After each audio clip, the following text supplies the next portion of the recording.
Religion does not survive because it answers questions better than science. It survives because it convinces people they already have the answers.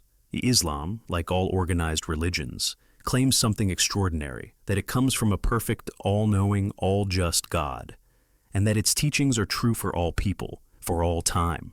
That is not a small claim. A claim like that demands scrutiny, not reverence. What follows is not about Muslims as people. It is about ideas written into Scripture, ideas still taught as sacred truth today. And to understand why so many people begin to question Islam, you have to slow down and examine what those ideas actually say. Not what we are told they mean, but what they do. 1. Eternal hellfire. Infinite punishment for finite lives. One of the most central ideas in Islam is hell, not as a temporary correction, but as eternal punishment. The Quran describes this explicitly. Zara an-Nisa 4:56. Indeed, those who disbelieve in our verses, we will drive them into a fire. Whenever their skins are roasted through, we will replace them with other skins so they may taste the punishment. To understand why this troubles so many people, you need to understand what Islam considers the worst crime. It is not murder. It is not rape. It is not cruelty. The worst crime is disbelief. A person can live a peaceful life, harm no one, help others, and still deserve infinite torture simply for not believing Islam is true. This creates a moral problem that cannot be brushed away. Punishment is supposed to be proportional. Finite actions do not justify infinite suffering.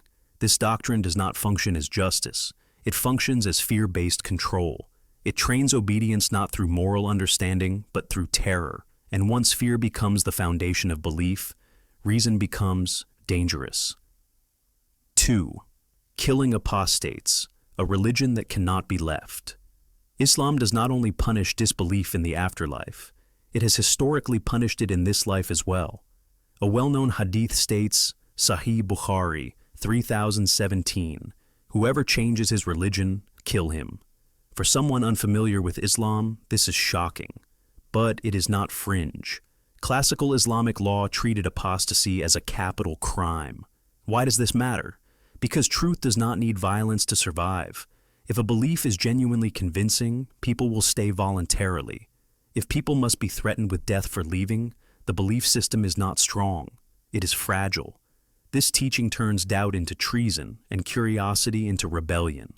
It doesn't protect faith. It exposes fear. 3. Child marriage.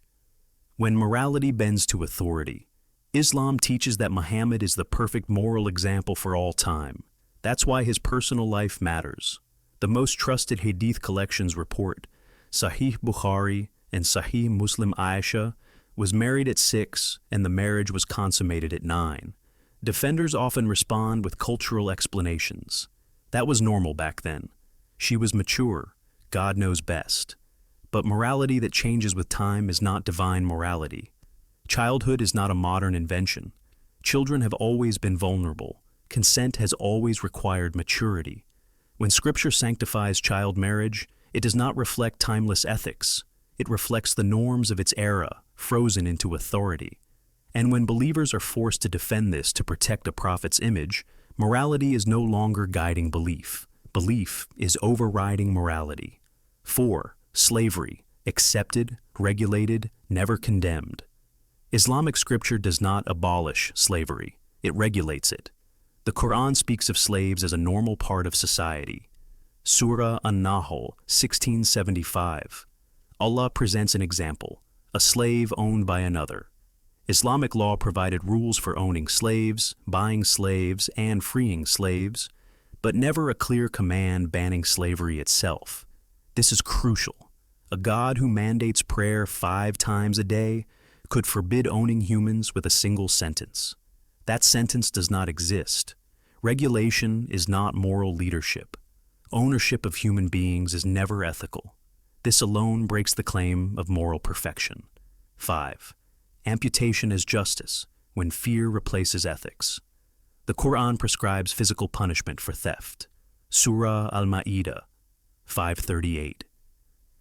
As for the thief, male or female, cut off their hands. This punishment reflects a world where fear maintained order. Modern justice systems aim to rehabilitate, prevent, and restore, not mutilate. Amputation permanently destroys a person's life, often for crimes driven by poverty or desperation. A moral system that freezes ancient brutality into divine law does not guide humanity forward. It locks morality in the past. 6. Women's testimony. Credibility by gender. In legal matters, the Quran states, Surah Al-Baqarah 2:282, if 2 men are not available, then 1 man and 2 women. The reason given is that 1 woman may forget. This is not symbolic language. It is a legal instruction. The implication is clear. A woman's testimony is inherently less reliable. There is no scientific basis for this claim. This reflects social hierarchy, not divine justice. When inequality is written into scripture, oppression becomes sacred. 7. Polygamy, power, disguised as permission. Islam allows men to marry up to 4 wives, Surah An-Nisa 4:3. Marry women of your choice, 2, 3, or 4. Women are not granted the same option. The verse admits the moral problem by requiring equal treatment, something human relationships rarely achieve. This teaching privileges male desire and authority while framing it as divine order. It does not elevate morality. It protects power. 8. Predestination versus free will, a contradiction at the heart of Islam. One of the most confusing and most consequential ideas in Islam is predestination. The Quran states clearly, Surah Al-Qamar 54:49, indeed, we have created everything according to a measure. In Islamic theology, this means nothing happens outside Allah's will. Every action, every belief, every doubt, every sin, all are part of divine decree. Hadith literature goes even further, stating that a person's fate, whether they will enter heaven or hell, is written before they are born. At the same time, Islam teaches that humans will be judged for their choices. This creates an unavoidable problem. If God already decides who believes and who doesn't, then punishing disbelief is unjust. You cannot morally punish someone for fulfilling a destiny written for them. Islamic scholars have struggled with this contradiction for centuries. Some claim humans have limited free will under divine control. Others argue that questioning God's decree is arrogance. But neither response solves the problem. A being who controls all outcomes cannot be disappointed, tested, or surprised. Judgment becomes meaningless when the verdict is written in advance. This doctrine doesn't encourage moral responsibility. It encourages submission, because everything, even injustice, can be labeled God's will. 9. Paradise as sensual reward. Morality turned into a transaction. The Quran describes paradise in vivid physical terms. Surah Al-Waqiyah 56:22-23, and there will be companions like pearls well protected. Other verses describe flowing rivers, endless food, intoxicating wine, luxurious couches, eternal pleasure. To understand why this matters, you have to understand what morality is supposed to be. True morality is about empathy, responsibility, and minimizing harm. It does not require payment, but Islam ties obedience directly to reward. Do what you're told, get pleasure forever. This transforms ethics into a transaction. Goodness is no longer about understanding right and wrong. It becomes an investment strategy. Suffer now, indulge later. This kind of afterlife reflects human desire, not moral transcendence. It sounds less like enlightenment and more like motivation by indulgence. A God who needs to bribe followers with pleasure is not cultivating virtue. He is managing compliance. 10. The 72 virgins, desire used as spiritual currency. Islamic hadith literature expands on paradise in even more explicit terms. One narration states, Sunan ibn Majah 4337, a martyr will be given 72 virgins. Whether some modern believers try to reinterpret this symbolically doesn't change its historical function. This imagery was preached literally for centuries. It served a purpose. In a male-dominated, war-oriented society, sexual reward became a recruitment tool. Faith was fueled by desire. Women, meanwhile, were reduced to objects of reward, not participants in salvation. This exposes something deeply human behind the doctrine. Instead of promising wisdom, peace, or understanding, the religion promised sexual access. Spiritual devotion driven by lust is not spirituality. It is manipulation dressed as holiness. 11. Eternal fear as the engine of belief. Islam does not rely on love alone. It relies heavily on fear, fear of hell, fear of punishment, fear of doubt, fear of questioning, fear of leaving. Hell is described repeatedly and graphically to ensure the message is never forgotten. The psychological effect is powerful. Belief is no longer chosen. It is enforced internally. People obey not because they understand, but because they are terrified of being wrong. This is not how truth functions. Truth convinces through clarity. Fear convinces through threat. When fear becomes central, belief stops being sincere and becomes survival behavior. 12. Angels made of light. Pre-scientific explanation of the unknown. Islamic tradition teaches, Sahih Muslim 2996. Angels were created from light, and jinn were created from smokeless fire. To someone unfamiliar with religious thinking, this may sound poetic, but historically, this was taught literally. Here's the problem. Light is electromagnetic radiation. Fire is a chemical reaction. Neither can think, speak, remember, or record actions. This belief comes from a time when people did not understand natural forces.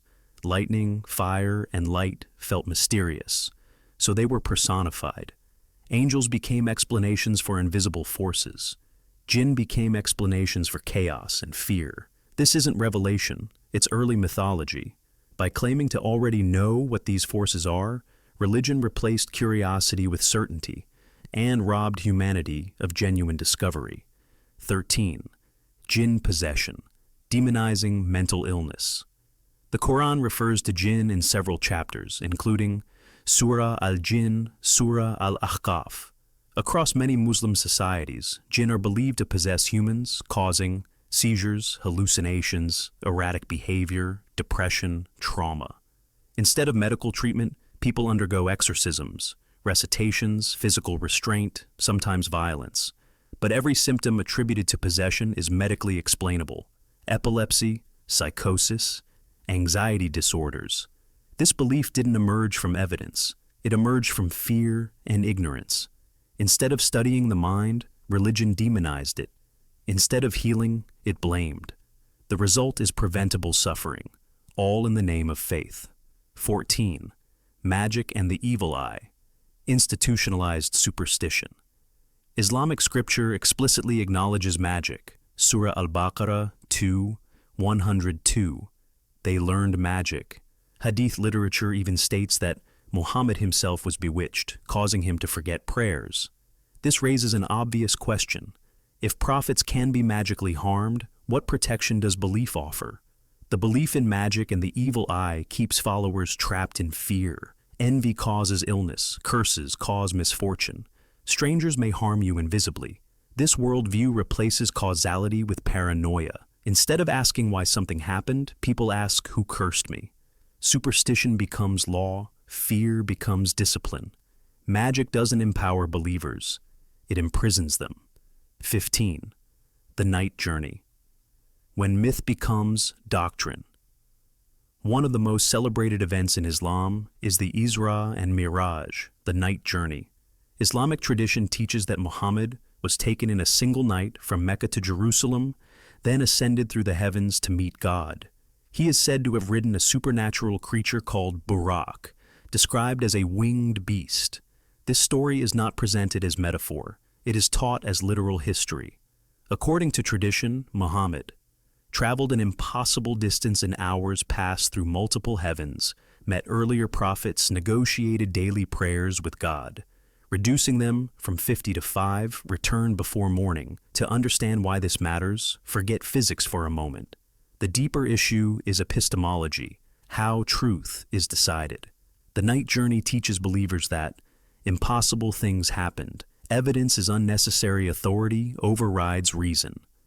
Once you accept that logic can be suspended because God said so, there is no limit to what can be demanded next. Reason becomes optional. Belief becomes obedience. This is how myths transform into control mechanisms. 16. Talking ants and intelligence-gathering birds. The Quran recounts a story about Solomon. Surah An-Naml 27. Solomon hears an ant warning its colony to hide from his approaching army, and later receives intelligence from a bird about a distant queen. To someone unfamiliar with religious storytelling, this sounds obviously symbolic, but Islam teaches this as literal truth. Here's the problem. Ants do not speak language. They communicate through pheromones and vibration. Birds do not deliver intelligence briefings. These stories resemble ancient myth-making, where rulers were elevated by granting them supernatural command over nature, and that is precisely their function. When a king speaks with animals and commands the natural world, his authority becomes sacred. Questioning him becomes blasphemy. Miracles here do not reveal truth. They sanctify power. 17. Flat earth and sky canopy. The Quran uses imagery that reflects ancient cosmology. Surah Al-Baqarah 2:22. He made the earth a bed and the sky a canopy. In the ancient world, the earth was imagined as spread out beneath a solid structure overhead. The sky was seen as something built, raised, and held up. Islamic tradition also speaks of 7 heavens, layered above the earth. Modern defenders insist these are metaphors, but for centuries, scholars understood them literally, because that was how the world was understood at the time. The issue is not whether modern Muslims believe the earth is flat. The issue is that a divine book speaks in the language of ancient misunderstanding, not timeless clarity. If revelation were truly from an all-knowing being, it would not mirror the scientific assumptions of desert tribes. 18. Mountains as pegs. The Quran states, Surah An-Naba 78, 6-7. Have we not made the earth a resting place and the mountains as pegs? This verse suggests mountains stabilize the earth. In reality, mountains form from tectonic plate collisions, the same processes that cause earthquakes. They do not prevent instability. They are evidence of it. This is not a small poetic issue. It is a factual explanation that is wrong. When Scripture makes claims about the physical world, those claims must be judged like any other claim. Calling incorrect explanations metaphor after science disproves them is not foresight. It is retreat. 19. The sun and moon race. Ancient astronomy. Preserved as scripture, the Quran says, Surah Yasin 36:40. The sun is not permitted to overtake the moon, nor does the night outstrip the day. This reflects an ancient view of the cosmos as a closed system where celestial bodies move in fixed courses under divine command. Modern astronomy shows the earth rotates the moon, orbits the earth, the sun does not chase the moon. The apparent motion in the sky is an illusion caused by Earth's movement. This verse is not miraculous. It is pre-scientific cosmology preserved as sacred language. 20. Denial of evolution. Fear of being wrong. Islamic creation doctrine teaches that Adam was created directly from clay, fully formed. This belief comes from multiple Quranic passages, including those in Surah Al-A'raf and Surah Al-Hijr. Evolution, however, is supported by fossil records, genetics, observed natural selection, biological continuity. The rejection of evolution in many Muslim communities is not about evidence. It is about protecting Scripture. If evolution is true, then the creation story cannot be literal. And if one story is not literal, others become negotiable. This threatens the entire structure of certainty. So, reality is denied. Faith that fears knowledge has already lost. 21. Do not ask. The suppression of critical thought. At the core of everything is one command that explains all the rest. Surah Al-Ma'idah 5:101. O you who believe, do not ask about things which, if revealed to you, would distress you. This is not guidance. It is intellectual containment. Truth does not fear questions. Only authority does. Throughout Islamic history, thinkers who questioned doctrine too deeply were branded heretics, silenced, imprisoned, or killed. The message is consistent. Obey. Do not examine too closely. Do not think freely. This is the root of every other belief discussed. Once questioning is forbidden, Anything can survive, no matter how absurd, cruel, or contradictory. If listening to this made you uncomfortable, that discomfort matters. It means you were taught to associate questioning with danger, not with understanding. Truth does not need fear to defend it. Only fragile systems do. If a belief collapses when examined honestly, it was never sacred. It was protected. If you agree with me that many beliefs require review, please subscribe. It encourages me to work hard on these. Because the world doesn't need more obedience. It needs more courage to think.